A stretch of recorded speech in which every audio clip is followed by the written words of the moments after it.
Boa noite, meu nome é Lucas Las Casas, eu sou aluno de mestrado da professora Ana Amélia Boca pelo Programa de Pós-Graduação em Biologia Molecular da UNB. O título do meu trabalho é Análise Comparativa entre componentes extracelulares secretados por Fonsequeia a partir de diferentes condições de cultivo na modulação da resposta imune inata do hospedeiro.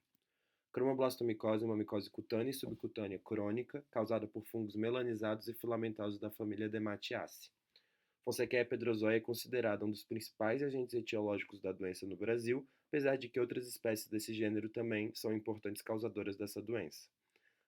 A cromoblastomicose é uma doença tropical negligenciada pelo OMS, ou seja, uma doença que ocorre geralmente em regiões tropicais e subtropicais, que não tem alto investimento nessa área e que também geralmente acomete pessoas de baixa renda.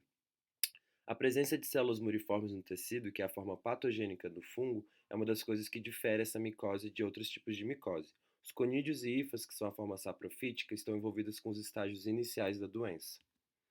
No Brasil, geralmente pessoas que vêm a desenvolver essa doença são pessoas que trabalham com extração de coco babaçu, em que hifas e conídeos de Fonsequeia entram em contato com a corrente sanguínea da pessoa e podem levar ao desenvolvimento dessa doença, como a gente pode ver à direita, com a presença de uma reação inflamatória com aspecto verrucoso. Quando nós fazemos uma lâmina desse tecido, nós conseguimos observar essas células muriformes, que são células altamente resistentes a pressões ambientais. Então, o objetivo geral desse trabalho é analisar o papel das moléculas extracelulares presentes nos meios condicionados isolados de Fonsequia pedrozoi e Fonsequia erecta cultivados em meio rico e meio mínimo na modulação da resposta imune inata in vitro e in vivo do hospedeiro. Enquanto Fonsequia erecta é considerada uma espécie ambiental, ou seja, que não está relacionada à doença em humanos, Fonsequia pedrozoi demonstra ser a principal causadora dessa doença no Brasil. Então, o que nós fizemos foram dois cultivos, né? Foram cultivos em duas condições, uma em meio batata, que é o meio rico, e outra em meio Butterfield John Johnson, que é o meio mínimo, por 21 e 25 dias, respectivamente. Depois, esses meios foram filtrados em amicon em membranas de 100 e 1 kDalton. O CM1 são as moléculas que têm o tamanho entre 100 e 1 kDalton, e o CM2 é onde tem as moléculas que são menores do que 1 kDalton. A partir desse isolamento, foram feitos os ensaios in vitro e in vivo. Em relação à produção de TNF in vitro, nós podemos observar que tanto o CM1 quanto o CM2 de Fonsequia pedrozoi e Fonsequia erecta conseguem ativar a produção de TNF mesmo na ausência de LPS em relação ao controle positivo, ou seja, os CMs produzidos em meio mínimo têm a capacidade de estimular a produção de TNF mesmo na ausência de LPS, enquanto os isolados de meio rico, de meio batata, não têm essa capacidade. Já em relação à produção de L1-beta, a gente consegue observar que tanto o CM1 quanto o CM2, produzido por Fonsequia pedrozoi em meio mínimo, tem a capacidade de agir como primeiro e segundo sinal na ativação dessa citocina.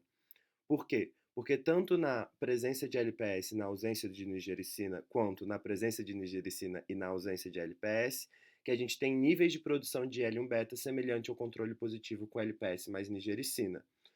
E a gente consegue ver que os CMs isolados de meio rico já não têm essa mesma capacidade. E que tanto o CM1 quanto o CM2 de Fonsequia erecta, tanto em meio rico e em meio mínimo, não consegue estimular a produção de L1-beta in vitro.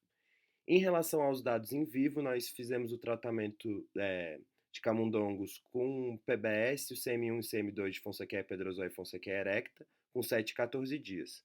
E a gente consegue observar que, em B, os animais que foram tratados com CMs tiveram maior área da lesão ao longo do tempo. Ou seja, esses CMs têm a capacidade de aumentar a área lesionada quando utilizados como tratamento. Em C, nós conseguimos observar que também os animais tratados com CMs para ambas as espécies obtiveram maiores números de unidades formadoras de colônia, e em D, que os níveis de TNF e L1-beta foram maiores para os animais tratados com CMs. Então, de forma geral, os CMs produzidos por Fonsequia pedrozoa erecta em meio mínimo demonstraram estimular mais a produção de TNF e L1-beta in vitro em comparação às moléculas obtidas de meio rico. Observou-se também que as moléculas extracelulares presentes nos CMs de Fonsequia pedrozoa obtidos em meio mínimo agem como primeiro e segundo sinal na produção de L1-beta, enquanto as isoladas de meio rico não são capazes de promover a produção desta citocina. Em relação aos ensaios in vivo, CMs de Fonsequia pedrozoa e Fonsequia erecta, obtidos de meio mínimo, demonstraram agravar a progressão da CBM murina, semelhante aos dados in vitro observados anteriormente, reforçando o potencial de virulência dessas moléculas. Muito obrigado.